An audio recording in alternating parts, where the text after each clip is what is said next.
สบายดีท่านผู้ชมมื้อนี้ก็มาพบกับข้าพเจ้าไอทีนาฮูสตูดิโอในมื้อนี้ข้าพเจ้าสิมาสอนวิธีการเพิ่มฟอนต์ภาษาลาวในแอป Pixel Lab ซึ่งจะมีขั้นตอนแนวใดไปติดตามเบิ่งพร้อมๆกันเลยเมื่อเฮาติดตั้งแอป Pixel Lab สำเร็จหรือว่าเฮามีแอปนี้แล้วเนาะก็ให้คลิกเข้าไปเลยเมื่อเฮาคลิกเข้ามาแล้วเฮาอยากเปลี่ยนภาษาลาวหรือว่าอยากเปลี่ยนฟอนต์ของภาษาลาวเฮาจะมีขั้นตอนแนวใดสำหรับฟอนต์ภาษาลาวเฮาจะต้องดาวน์โหลดมาจากบอนอื่นเนาะเพื่อนำมาเข้ามาในแอปนี้ซึ่งฟอนต์ภาษาลาวข้าพเจ้าสิปะไว้ใต้คลิปให้ท่านผู้ชมไปดาวน์โหลดมานำใส่เมื่อเฮาเข้ามาแล้วเนาะเฮาอยากเปลี่ยนฟอนต์ภาษาลาว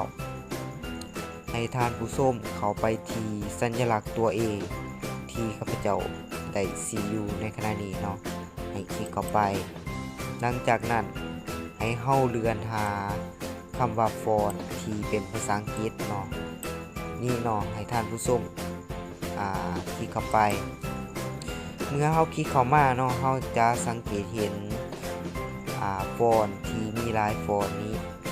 ซุมนี้นี่จะบ่แม่นฟอนต์ของภาษาลาวมันจะเป็นฟอนต์ของภาษาอังกฤษทั้งหมดถ้าเฮาคลิกเข้าไปมันจะบ่เปลี่ยนให้เฮามันจะคงอยู่ในรูปแบบเดิมเนาะถ้าเฮาอยากไล่ฟอนต์มาจากบอร์ดอื่นเนาะให้ท่านผู้ชมคลิกเข้าไปในภาษาอังกฤษที่ว่า My Font เนาะคลิกเข้าไปให้ไปคลิกเข้าที่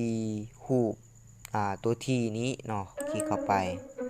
และให้ไปเลือกเอาฟอนต์หรือว่าไฟล์ที่เฮาปะไว้หรือว่าฟอนต์ที่เฮาโหลดมาแล้วเฮาปะไว้โฟลเดอร์ใดก็ให้เข้าไปในโฟลเดอร์นั้นเนาะซึ่งครับเจ้าได้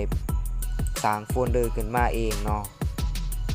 เพื่อความสะดวกสบายเนาะคลิกเข้าไปหลังจากเฮาคลิกเข้ามาเนาะเฮาจะเห็นฟอนต์ที่เฮาโหลดมาทั้งหมดเนาะและให้ท่านผู้ชมคลิก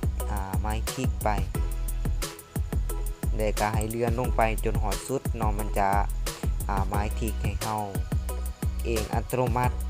หลังจากนั้นก็ให้คลิกคำว่า add หรือว่า as selected เนาะคลิกเข้าไปนี่มันจะเพิ่มฟอนต์ให้เฮาเลยเนาะและให้เฮาเลือกฟอนต์ตามความต้องการหรือว่าตามความมักของเฮาเนาะมันจะเปลี่ยนฟอนต์ให้เฮาอัตโนมัติเนาะหลังจากนั้นก็ให้คลิกโอเคแล้วมันจะเปลี่ยนให้เฮาประมาณนี้เนาะสำหรับคลิปนี้ข้าพเจ้าก็มาสอนประมาณนี้เนาะถ้าท่านผู้ชมมีข้อข้องใจหรือว่าบ่เข้าใจบ่อนใดก็อย่าลืมคอมเมนต์ในคลิปวิดีโอนี้เนาะสำหรับคลิปนี้ก็มีประมาณนี้เนาะก็อย่าลืมกดไลค์กดแชร์หรือว่ากดติดตามเพื่อบ่พลาดคลิปใหม่ๆที่ IT Nahu Studio ของพวกเราเนาะจะเพิ่มคลิปลงสำหรับคลิปนี้ก็ขอกล่าวคำว่า